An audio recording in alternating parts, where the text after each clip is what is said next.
नमस्कार, जय श्री कृष्ण। माया करिश्मा पेसवाणी ऐं मुंहिंजे चैनल के यानी कृष्ण कृपा केवलम में तव्हां सभिनीनि जो स्वागत आहे। चेट खां पोइ असांजे हिंदुनि जो ॿियो महीनो यानी वैसाख जो पवित्र महीनो शुरू थियण वारो आहे। त अॼु मां तव्हांखे वैसाख जी महिमा ॿुधायां थी। सनातन धर्म जे हर महीने जो पंहिंजो अलॻि अलॻि महत्व आहे ऐं 12 महीननि में 3 महीना भगवान विष्णु के तमामु घणा प्यारा आहिनि। हिकु कार्तिक जो महीनो, ॿियो माघ जो महीनो ऐं टियों वैसाख जो महीनो। वैसाख महीने के देव मास भी चयो थो वञे ऐं पुराणनि में वैसाख महीने जो विस्तार सां वर्णन आहे, छो त हिन महीने भगवान विष्णु जा घणेई अवतार थिया आहिनि।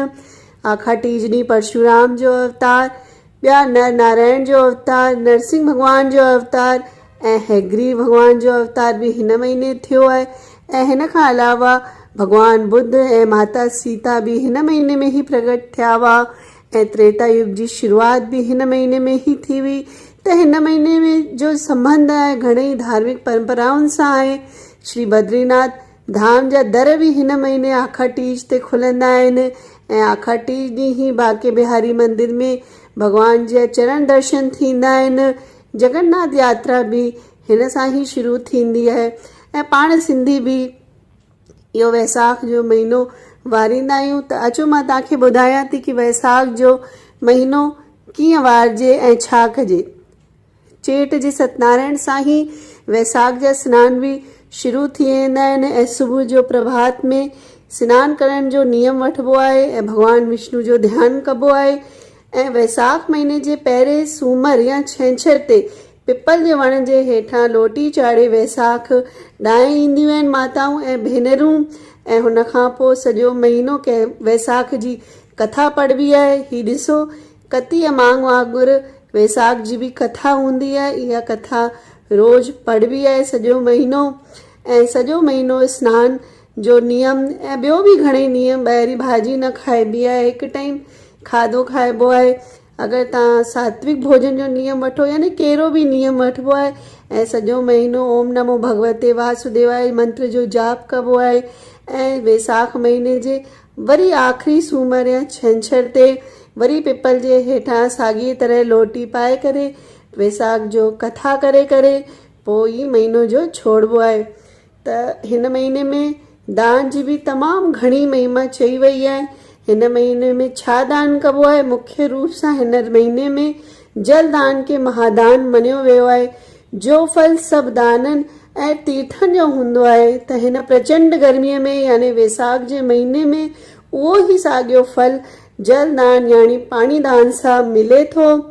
आखा टीज ते पाण असां सिंधी भी विनणी ऐं पाणीअ जो मट, छाई, मौसमी फल न्याणी ऐं ब्राह्मण खे ॾींदा आहियूं ऐं टिकाणे में भी ॾेई ईंदा आहियूं।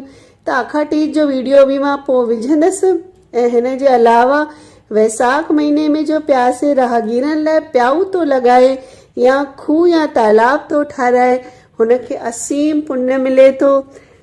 असीं भी हिते लेडीज़ हर साल आखा टीज ॾींहुं प्याऊ शुरू कंदा आहियूं ऐं हफ़्ते में 2 ॾींहं लस्सी या शरबत भी विराईंदा आहियूं। त हुनजो व्लॉग भी मां पोइ ठाहींदसि। त इहो महीनो जो आहे मेन परोपकार जो महीनो आहे ऐं सभिनीनि खां सुठी ॻाल्हि जो मां वॾनि खां ॿुधी आहे हिन महीने जी कि हिन वैसाख दान जो फल हिन जन्म में ही मिलंदो आहे। ऐं पाणी जे अलावा किथे मंदिर आश्रम में पंखे जो दान करणु घुरिजे। ऐं सिर्फ़ु पाण माण्हू ई न, हिन गर्मीअ में पशु पखी भी उन सां व्याकुल थी वेंदा आहिनि। त पखियुनि लाइ भी पाणीअ जो व्यवस्था कजे, घर जी बालकनीअ में या चोट ते हुननि लाइ भी पाणी रखिजे। ऐं पाणी जे अलावा पखियुनि लाइ अन्न भी रखिजे ऐं किथे अगरि छायादार स्थान ठाहे सघिजे थो त उहो भी तमामु सुठो आहे। मतिलबु जेतिरो भी दान कबो आहे उनजो इंस्टेंट फल मिलंदो आहे असांखे। ऐं दान करणु भगवान खे ऐं प्रकृति के शुक्राना करण जो हिकु तमामु सुठो तरीक़ो आहे कि हे भगवान तव्हांजो लख शुक्र आहे कि असांखे तव्हां हिन क़ाबिल ठाहियो आहे। त हिन महीने में ॿियो मौसमी फल जीअं छाई, गिदरो, अनाज भी दान कबो आहे ऐं उस में जूता चप्पल दान करण भी तमामु सुठो मञियो वियो आहे। उअं ई भी दान में ॾिनल करण भी मण थींदो आहे। ऐं हिन महीने में आखा टीज जे अलावा ॿिया बि घणेई ॾिणवार थींदा आहिनि। हिन महीने जी ॿई एकादशी यानी वरुथनी ऐं मोहिनी एकादशी जो बि पालन करणु घुरिजे। मोहिनी एकादशी मोह ऐं आसक्ति खे नाश करण वारी आहे, असांजे आत्मविश्वास खे वधाइण वारी आहे। उनजी कथा बि मां पोइ विझंदमि। हुन खां पोइ वैसाख जी उमास में बि दान जो घणेई महत्व चयो वियो आहे ऐं हिन में देव वृक्ष वट जी पूजा थींदी आहे। हिन में भोजन दान जो तमामु घणी महिमा कई वई आहे ऐं उमास ॾींहुं गऊ ग्रास करण जो त उहो ई बि तमामु घणो महत्व आहे। उमास जो दान जो वीडियो मां पहिरियों ई ठाहे चुकी आहियां, हेठि हुन जो लिंक ॾिनल आहे, तव्हां ॾिसी सघो था। ऐं ॿियो आहे वैसाखी पूर्णिमा।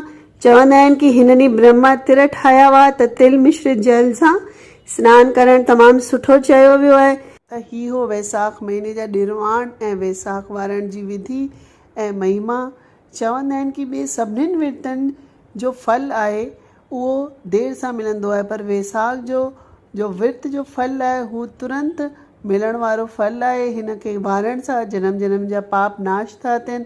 सची श्रद्धा रखण वारी जो लोक ऐं परलोक सुखी थो थिए, अन्न धन जो वाधारो थो थिए ऐं जनम मरण जे चक्कर में उहो नथो अचे।